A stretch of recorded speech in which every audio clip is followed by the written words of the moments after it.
Si Mao Diggs po, hindi na po siya official ng gobyerno. Kung siya yung mini-mini ninyo, bakit hindi ninyo pangalanan? Sino from the Philippine Embassy or from the incumbent officials of this government yung kausap ninyo sa sinasabi ninyo, Xiao? So that is our challenge. Saka, sino yung nag-promise sa inyo? Wala man kayong pinapangalanan. Sino pala yung nag-promise sa inyo na yung BRP Sierra Madre hihilain namin?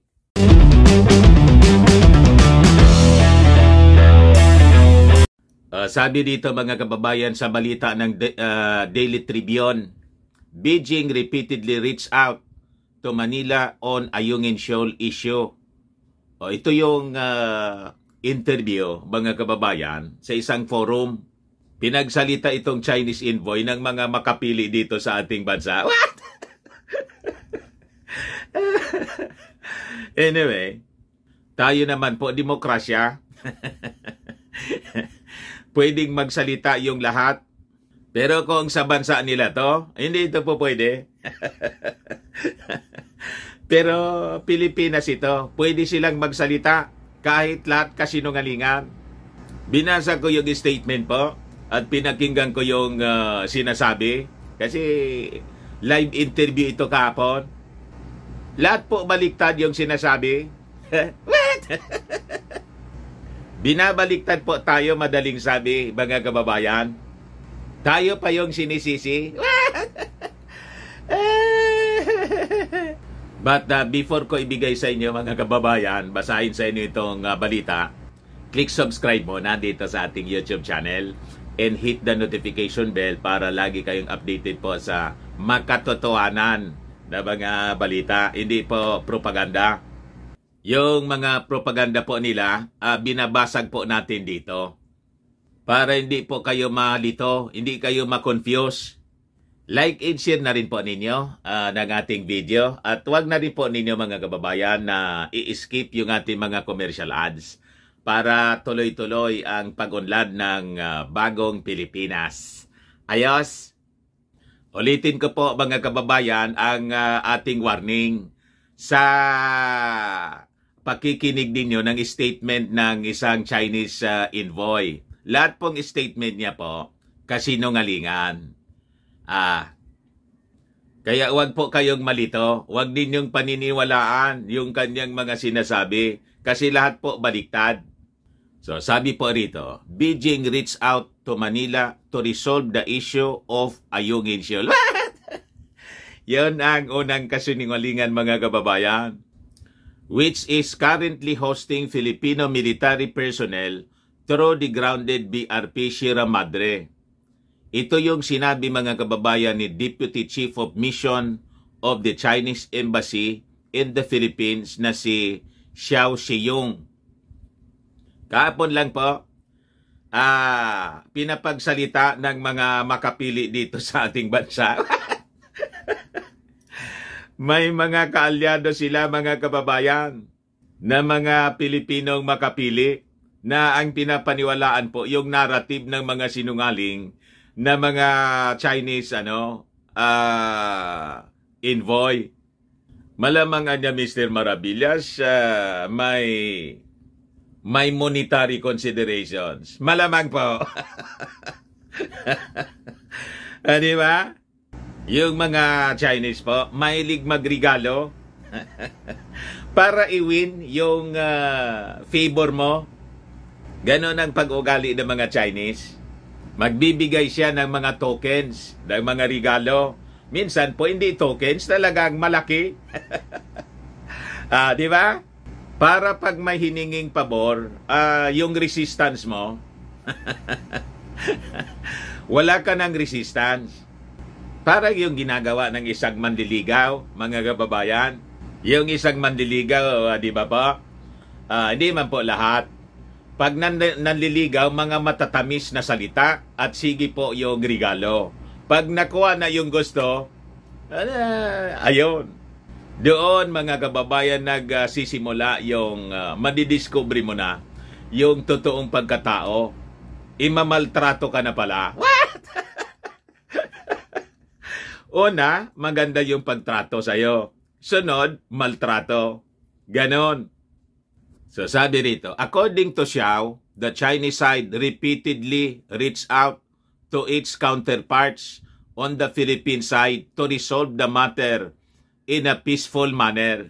May naalala kayong ganon? Na repeatedly, nag-reach out sila mismo sa atin. Tayo yung laging nagre-reach out sa kanila kasi po, mga kababayan, lagi tayong hinaharas. Laging inaapi yung ating mga mangingisda. Lagi tayong binubuli, kaya tayo nagre-reach out. Pero tingnan ninyo ang statement po ng Chinese envoy. Sila daw repeatedly nagre-reach out sa atin. Unang kasinungalingan, mga kababayan, na kanilang ginagawa. Para lang yung sinabi nilang statement na nag-promise daw tayo, mga kababayan, na yung isinadsad na BRP Sierra Madre, aalisin natin doon. Napakahilig nila na maglagay ng mga pananalita sa ating mga bibig. They're putting words into our mouth. Kaya nag-react po, mga kababayan, si Senator Jinggoy Estrada at saka si JB Ejercito kasi panahon ito ng kanilang tatay. Paano anya nangyari yun? Yung tatay ko anya, tatay namin, yung nagsadsad niyan, pagkatapos magpapromise na aalisin yon. Mamaya ibigay ko sa inyo yung reactions ng dalawang senador. Sabi ng Chinese envoy, at the end anya of 2021, several rounds of discussion between the Philippines and China were held to manage the disputes over Ayungin Shoal, which they call Renai Reef. Such discussions now have led to consensus on resupply missions to the Renai Reef, sabi po niya, adding that the agreement had successfully guaranteed the stability and tranquility in the area for the entire previous year. Unfortunately, anya, beginning early this year, the Philippine government refused to acknowledge and implement the existing consensus and started to take a series of unilateral actions. Sabi po niya, sa madaling sabi, tinuturo niya, mga kababayan, yung ating Pangulong BBM na nagsagawa ng unilateral actions. Possibly, ang minimin niya, mga kababayan, yung biglang about face ng ating Pangulong Bongbong Marcos na biglang duminikit sa Amerika, na dati, yung previous administration kasi, dikit sa kanila. Paano hindi humiwalay sa inyo yung aming Pangulong Bongbong Marcos na pumunta si President Bongbong kay Xi Jinping para nga yung series ng mga harassments na ginawa ninyo i-resolve sana. Kailang pagbalik dito ng ating Pangulong Bongbong Marcos sa Pilipinas, ayon, ni-laser attack yung aming Philippine Coast Guard ng inyong Chinese Navy. Tapos sasabihin ninyo, nagsagawa ng unilateral actions. Ikon na titingnan ninyo yung records, wala man kayong tigil kahit yung panahon ni Mau Diggs. Wala man kayong tigil sa pangara sa aming mga mangingisda. Kaya nagbago ng policy yung ating Pangulong Bongbong Marcos. O ngayon, binabaliktad na ninyo yung aming Pangulo. Yun ang ibig niyang sabihin dito po. Talagang napakasinungaling nila. Binabaliktad tayo. What? Sabi ni Xiao, despite this, the Chinese side suggested earlier this year that the two sides shall discuss measures to strengthen the management of the situation of Renai Reef as early as possible to ensure peace and tranquility in the relevant waters.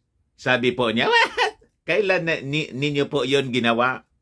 Baka ang kausap ninyo, hindi man yung ating administration, baka yung representative ni Mau Diggs. O kung hindi, si Mau Diggs mismo yung kausap ninyo. Si Mau Diggs po, hindi na po siya opisyal ng gobyerno. Kung siya yung mini-mini ninyo, bakit hindi ninyo pangalanan? Sino from the Philippine Embassy or from the incumbent officials of this government yung kausap ninyo sa sinasabi ninyo, Xiao. So that is our challenge. Saka, sino yung nag-promise sa inyo? Wala man kayong pinapangalanan. Sino pala yung nag-promise sa inyo na yung BRP Sierra Madre, hihilain namin? Pangalanan ninyo kung sino. Kasi, yung ERAP administration, sina Jinggoy nagsalita na. And that is also the challenge sa inyo. Pangalanan ninyo. Sabi po niya, he continued, we also provided the Philippine side with a draft proposal. We are still waiting for the formal response from the Philippine side. So tayo pa yung mali kasi pinapalabas nila. Tayo yung parang ini-ignore natin sila. Ini-snub natin sila. Ganon mga kababayan ang kanilang strategy. They're using lies in lies in lies. Palibasa po, ang simbolo ng kanilang bansa, dragon. The dragon is the father of lies. Biblical po yun po, mga kababayan. Hindi ba yun ang simbolo nila? Dragon. The dragon is the father of lies. Kaya po si Mao Zedong. Ganon ang sinusundan na prinsipyo, mga kababayan. Kaya pag naniwala tayo sa kanilang kasinungalingan, tapos ka. You fall victim, mga kababayan ng dragon. Huwag tayong pabibiktima, mga kababayan, sa dragon. So hinihintay daw nila yung formal. We are still waiting for the formal response from the Philippine side ng aming proposal. Xiao also maintained that the Philippine government had repeatedly promised to remove the BRP Sierra Madre from Ayungin Shoal. Imagine, may nag-promise daw sa kanila. Sino ang nag-promise sa inyo? Kaya yung sabi ng ating Pangulong Bongbong Marcos na nang marinig niya yung ganitong statement from Chinese side, kung sino man anya, kasi ako, wala kong alam na may nag-promise sa gobyerno ng Pilipinas. Previously, wala niya akong alam niyan. At kung may nag-promise anya, I am resending it now. Kinakancel ko yan anya ngayon mismo. Yung Chinese envoy po, hindi man niya pinapangalanan kung sino yung nag-promise. Sino ang nag-promise sa inyo? Si Estela? Si Trillanes ba? Kasi pumunta diyan si Trillanes noon, yung ikinagalit mga kababayan ni Enrile, remember? Na nag-walk out si Estela. Nag-backdoor siya negotiation noong panahon. Pangalanan ninyo, sino? Si Trillanes ba? Or anyone from the government ni Mau Diggs o mismong si Mau Diggs? Ba't hindi ninyo pangalanan? Sino ang nag-promise na hilain? Kasi yung mga estrada po, nag-deny na. Bakit niya namin gagawin yon? Mamaya babasahin ko sa inyo yung statement ng dalawa. Dito muna tayo. Sabi rito mga kababayan, nag-promise daw tayo.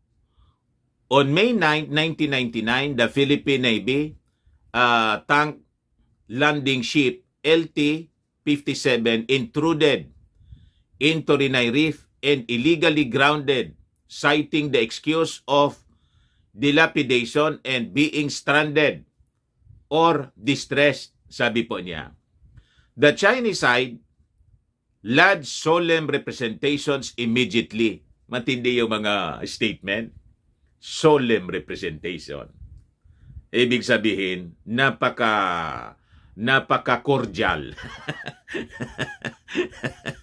Yung approach nila sa atin, walang bullying. Ganon. Requesting pati the Philippine side to tow the vessel away. The Philippine side also made an explicit commitment to do so. What? Nag-promise daw tayo kasi. The representation were put on record and the details were well documented. Ipakita ninyo yung documents. Sino yung mga signatories? Sino yung opisyal ng Pilipinas na nakapirma? Ambassador ba siya? The DFA secretary ba siya? Yosik ba siya? Sino? Ipakita ninyo ng document. Regarding this, the Philippine media made extensive coverage then. What? Taga-media po ako, mga kababayan. Nasa mainstream tayo dati. In my recollection po, wala tayong naalala tulad ng ating Pangulong Bongbong Marcos o kayong mga nanonood sa atin ngayon. May naalala kayong extensive coverage tungkol dito? Na nag-promise yung gobyerno ng Pilipinas na tatanggalin yung BRP Sierra Madre doon sa Ayungin Shoal. May naalala po kayo? Sa akin po, wala akong naalala. Ako po mismo, mga kababayan, kasi I was handling news programs. Newscaster ako dito sa amin, prime time, 7 o'clock, prime time news. Tapos, mayroon pa akong hindi pala 7 o'clock. 6 o'clock pala. Primetime news. Tapos, may 12 o'clock news pa ako noon, mga kababayan, nung nasa mainstream media pa ako. And we have extensive coverage, mga kababayan, tungkol dito sa issue ng West Philippines noon. Wala man tayong maalala. So sabi dito sa balita, last week, President Ferdinand Marcos Jr. denied that the Philippine government made such a promise to China. So tama po. Wala man tayong maalala. Kahit yung ating Pangulo, wala man maalala. Baka kayo, may naalala kayo. Ngayon, yung mga Chinese, kung may documents kayo, bakit hindi ninyo i-present? At ipakita ninyo sino yung pumirma? Magkaalaman na para malaman natin kung sino yung traidor dito sa Pilipinas. At makilala na natin, mga kababayan, kung sino yon, kung sino sila. So sabi ng ating Pangulo, I'm not aware of any such arrangement or agreement that the Philippines will remove from its own territory its ship, in this case, the BRP Sierra Madre from Ayungin Shoal, Marcos said in a video message. Yung nireply natin, mga kababayan, several days ago. He also asserted that he is rescinding any commitment should there be an agreement between the two countries to remove the vessel. And let me go further, sabi ng ating Pangulong Bongbong Marcos, if there does exist such an agreement, I rescind that agreement now. Pahayag, mga kababayan, ng matapang. Ito yung totoong matapang. Yung sinasabi ninyong matapang na Pangulo. Kayo na yung magsabi kung totoong matapang po. Matapang lang siguro sa mga mamamayang Filipino. Pagdating po sa China, wala na. Di ba? So sabi rito, Xiao also defended the Chinese Coast Guard's actions during its confrontation with vessels of the Philippine Navy and Philippine Coast Guard near Ayungin Shoal last August 5. He stressed that despite daw, ito yung pakinggan ninyong mabuti, he stressed that despite the Philippine government's failure to honor, kita ninyo, binabaliktad tayo, its alleged commitment, the Chinese side has always exerted the utmost restraint. What? May utang na loob pa tayo matapos tayong bumbay ng tubig. May utang na loob. Restraint pala yun sa kanila. Kung yun ang restraint sa kanila, mga kababayan, ang restraint pala nila, napaka-brutal. Restraint pa lang yun, mga kababayan. Kung hindi pala sila nagpigil, mga kababayan, di malamang may nadisgrasya na sa ating Coast Guard at sa kayo nag-ahatid po ng pagkain sa ating mga sundalo doon sa BRP Sierra Madre. So nag-restrain pa sila. What? Utmost restraint with a view to maintaining relations with the Philippines and safeguarding regional peace and stability. Kita ninyo yung pag-ugali ng dragon? Ang kanilang restraint po, mga kababayan, brutal. Kung hindi nakaiwas po, yung ating small vessel po, malamang nag-capsize yun, lumubog, at baka may nadisgrasya, mga kababayan. At yung Iblaka, pinapaliwanag nga po ni Tariela, yung si Commodore Tariela. You just imagine niya kung isang sasakyan. Imagine natin. Kung sa lupa, kotse. Maliit lang yung ating kotse. Ipalagay natin yung Philippine vessel na nag-aatid ng pagkain doon sa mga sundalo natin. Kung sa lupa, kotse lang siya. Pagkatapos bigla kang harangin ng dambuhalang truck, i-block ka bigla, pa! Ano yon? Restraint ba yon? Na kung hindi ka nakapagprino, mga kababayan, sasalpo ka. Frontal yung yung salpok mo doon.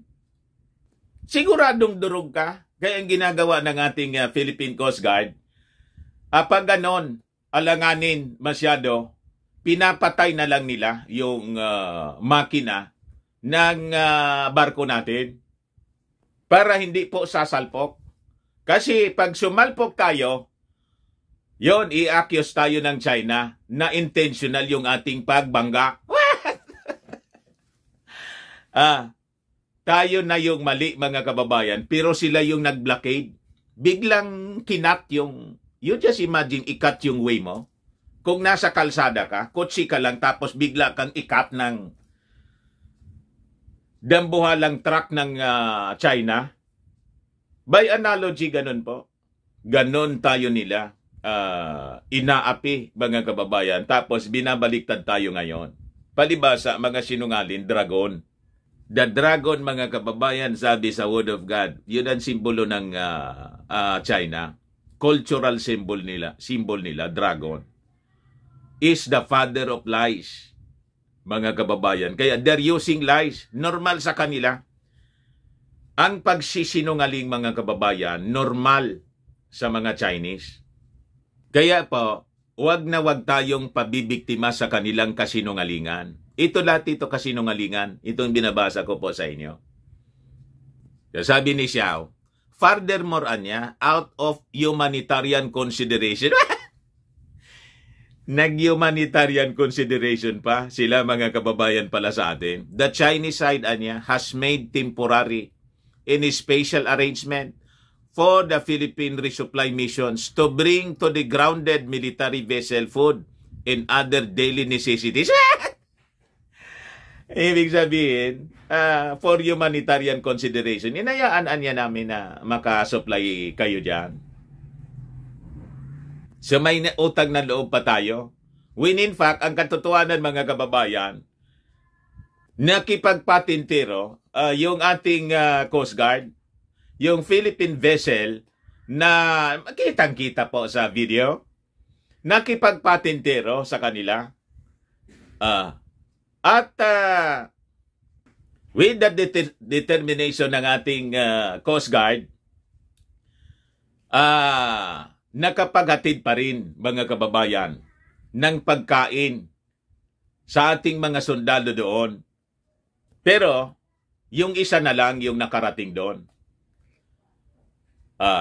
So yon mga kababayan ang totoo na nangyari. Pero tingnan ninyo ang statement nila. Humanitarian consideration niya yung ginawa namin, inayaan namin anya na makapagatid. Ganon katindi magsinungaling mga kababayan, arap-arapan na pagsisinungaling sa atin ito mga dragon. In those 24 years, sabi rito ni Xiao, the Philippine side has not encountered problems with such humanitarian resupply. Halos daily mga kababayan yung encounter natin na ganito, sabi ng ating Philippine Coast Guard. He pointed out that the Philippine move to transport construction materials to the grounded BRP Sierra Madre was the cause of the August 5 incident daw. Ito yung narrative nila. Under such circumstances, the Chinese side was made to react with the necessary actions. China Coast Guard took warning law enforcement measures and stopped the vessel carrying construction materials. Sabi nga ng ating Coast Guard po, paano man anya nila nasabi na construction? Unless anya may kwan sila, may x-ray machine na nandun sa kanilang vessel, sa kanilang barko, in-x-ray nila, construction ito. Hindi pwede itong lumusot. Ito, in-x-ray nila, kuan ito, pagkain, palusutin natin. Ganon mga kababayan. Sabi nga natin, ano naman kung yung laman ng alimbawa, construction material yung dala. Ano naman yung paki ninyo sa construction material na alimbawa gusto namin na ayusin yung nabubulok na barko?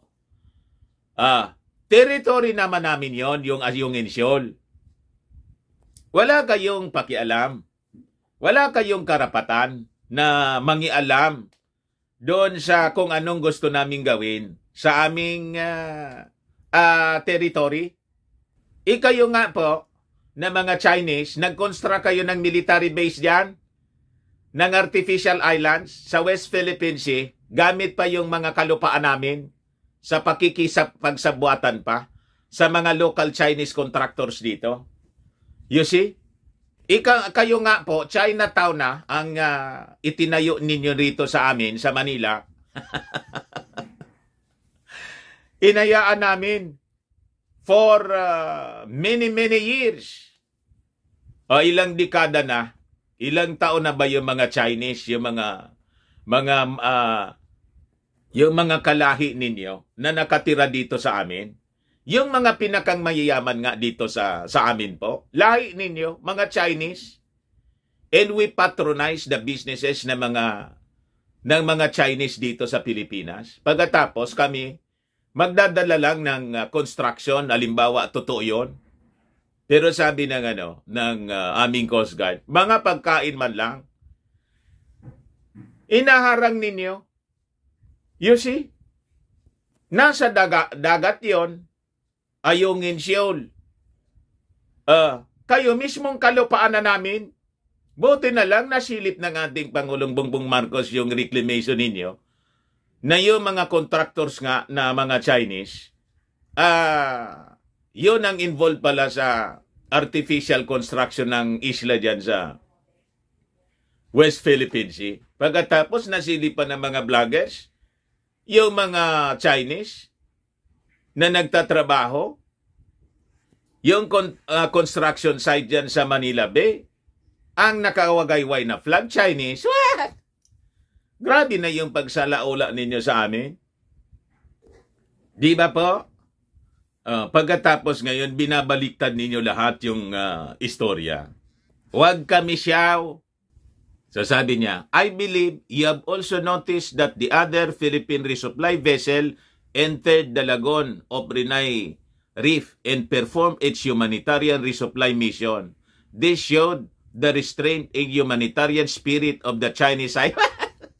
Nakalusot lang. Kasi hindi na ninyo nahabol. Hindi dahil sa inayaan ninyo, kundi nagawa namin na makalusot. Yan talagang mga taong ito. The Philippine government through the Department of Foreign Affairs condemned China's actions, which included the use of water cannon and dangerous maneuvers against Philippine vessels. At may note verbal na rin po tayo kasi kailangan gawin natin ito for documentation po na tayo nagrereklamo talaga. Kasi pag hindi po, ay, tingnan ninyo, binabaliktad tayo. Tayo pa mga kababayan ang sinisisi. Pinalilabas nila, sila yung nagre-reach out sa atin. At tayo, ini-ignore natin sila. Kaya nangyayari ito. And we are doing unilateral actions now. Yung sinasabi ninyong unilateral actions, ginagawa ngayon ng ating Pangulong Bongbong Marcos. Tama kayo. Kasi yung mga pakikipag-usap na mga previous administrations sa inyo, walang nangyari. Kinaibigan na kayo ng dating Pangulong Mau Diggs, wala ding nangyari. In the latest, pumunta pa doon sa Beijing, sa China. Kausap yung inyong Pangulo. Pagbalik, ito na nga po yung ginawa ng inyong Navy. Binomba yung aming Coast Guard ng water cannon. So, ibig sabihin po, walang epekto yung lahat ng pakikipag-usap namin, lahat ng mga negosasyon namin, walang epekto sa inyo. Walang silbi. Hindi kayo seryosong kausap. Hindi kayo sincero na mga taong kausap. Yun ang ibig sabihin nun. Ito po, mga kababayan, yung statement ni Jingoy Estrada, Senator Jingoy Estrada. Sabi dito sa pinablish na balita ng Politico News, si ERAP, yan, Jingoy dares China, name executive who okayed removal of BRP Sierra Madre from Ayungin Siolanya. Pangalanan ninyo.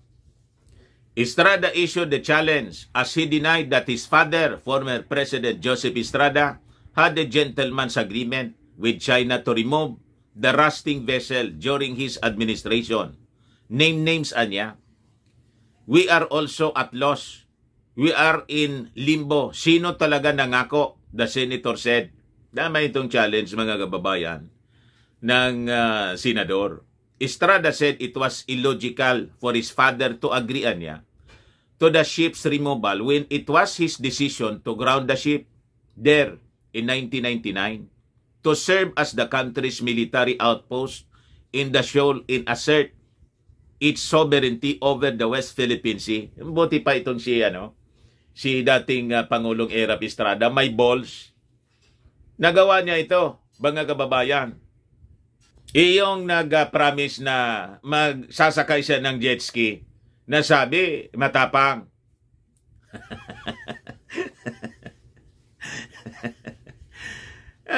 Si ERA po, talagang totoong matapang. Nagawa niya to. And in fact, kahit doon po sa Gira sa Mindanao, siya lang po yung kaya lang pinaatras ng Amerika. Yung sa kampo ng MILF, yun, na-invade niya, na-control niya, mga kababayan. Kumain pa nga siya doon sa mismong loob ng kampo. Kaya lang, afterwards, mga kababayan, sabi, kinausap ni Bill Clinton yata yun.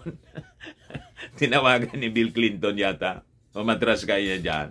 Kita ninyo ang politika.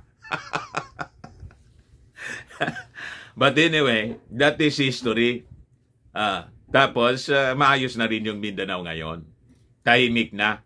Nakipagkasundo na sa ating gobyerno. O di, ayos. The Chinese government made the press release that the agreement was made verbally. What? Kaya pala kayo walang dokumentong maipakita. Ngayon, kung verbal yung agreement po, gentleman's agreement, sabihin niyo kung sino. This will not stand. These are all hearsay. Pag ganon, sabi ni Jinggoy Estrada. Tama po. And siguro, yung nagsalita ng ganon, kung may nagpromise sa kanila, takot din na gawin sa black and white po. Kasi mga kababayan ay he will be accused later on to be a traitor to the country, to our country mga kababayan. O ngayon, yung challenge natin kay Xiao. You name names. Pangalanan po ninyo. Xiao, sino? Ako, nagpapangalan na ako rito po ng mga possible. Yung mga pabalik-balik sa yung mga pabalik-balik sa China. Sino ba sila? Si Trillanes ba? Sino ba yung pumupunta doon? Si GMA pumunta rin doon. Doon sa NBN City Edil. Di ba? Kaibigan din ng China si O sino pa? O sa mga opisyal ni Mao Diggs. Si Harimau, pumupunta doon. May naalala pa po kayo other than Trillanes GMA? Sino pa? Mas maganda galing po sa bibig ninyo. Pangalanan ninyo kung sino. Among the officials ng Pilipinas, ang nagpromise sa inyo na hatakin yung BRP ang Pangulo para iikis na namin. But anyway, yung statement ng ating Pangulo, kung mayroon man niya, I am resending it now. Siya yung authority dyan the chief architect ng foreign policy, yung ating Pangulo. Tama pa? So sabi rito sa balita, it was former Cabinet Secretary Rigoberto Tiglao Jr. who claimed in his August 14 column that Estrada promised to remove BRP Sierra Madre from Ayungin Shoal. Estrada said he talked to Orly Mercado, who served as his father's defense secretary, who denied any promise made to the Chinese government. Ito yung sinulat pala ni Tiglao. Ngayon, kailangan may pirma. Sabi, verbal man lang. Any assertion of such a commitment contradicts the rationale behind the government's decision of that time to station BRP Sierra Madre at the Shoal. Sabi po sa statement ni Jinggoy. Estrada lauded President Ferdinand Bongbong Marcos for his promise not to tow away the grounded ship as requested by China and to rescind any such agreement with China if there was any. This renders the debate about a possible promise made during former President Joseph Estrada's tenure to the Chinese government irrelevant sabi ni Jinggoy Estrada. Tama po. Malinaw na po, mga kababayan. O ngayon, sabi natin kanina, yung simbolo po kasi ng mga Chinese, cultural symbol nila, dragon. Kaya, wag na tayong magtaka. Yan po ang cultural symbol nila, dragon. Ang dragon po, talagang sinungaling yan. Basahin ko sa inyo. Sabi sa Revelation 12:9, biblical po siya. Alam ba ninyo kung ano yung dragon na sinisimbolo ng China? Proud sila na dragon sila. What? In the great dragon. Sabi ito sa Bible hindi ako may sulat nito Si Saint John the Revelator ang nagsulat nito. Pinasulat ng ating Panginoon. Isulat mo niya. Revelation 12:9. And the great dragon was thrown down, the serpent of old, who is called the devil and Satan, who deceives the whole world. He was thrown down to the earth, and his angels were thrown down with him. Kaya naman pala niya Mr. Maravillas. Iyon ang idol nila, mga kababayan, dragon.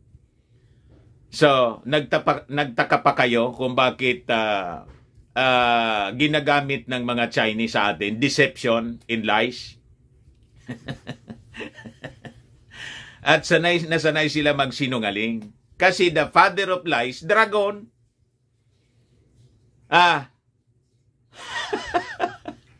Kaya sabi ko sa inyo, yun sa panimula pa lang dito sa ating video, huwag kayong padidisib, huwag kayong pauuto, huwag kayong naniniwala sa kanilang kasinungalingan.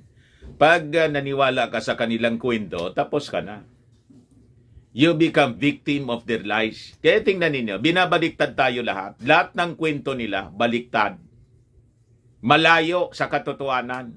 Hindi man natin ginawa, pinagagawa sa atin. Hindi man natin sinabi, pinasasabi sa atin. Nag-promise daw tayo. Tatanggalin yung BRP, Sierra Madre. Hindi man nila mapangalanan kung sino.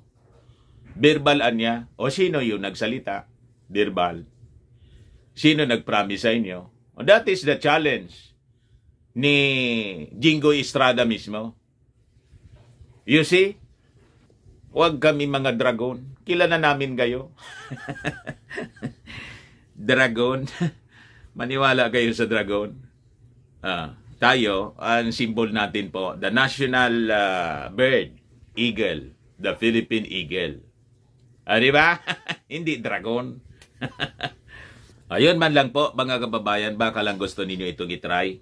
Firmax Firming and Lifting Cream, pinapahid po sa mga pulses and affected area. Mainam po sa paninigas na mga kaso-kasoan. Ito naman po, Automax Radiant Serum. Sa mukha naman yung application. Anti-aging po siya. You will look 10 years younger than your age. Sa mga cancer patients naman po, baka lang gusto ninyo itong itry. Nengxia Red Mix Fruit Drink. Hindi man po siya gamot, food supplement siya. Kaya lang, gawa siya mga kababayan sa goji berry. Yung goji berry, may anti-cancer properties. Yung mga inquiries po ninyo, dumiretso na lang kayo sa aming messenger sa Facebook para masagot namin agad. Ayos! Ako po si Dante Maravillas. Bye-bye po. God bless.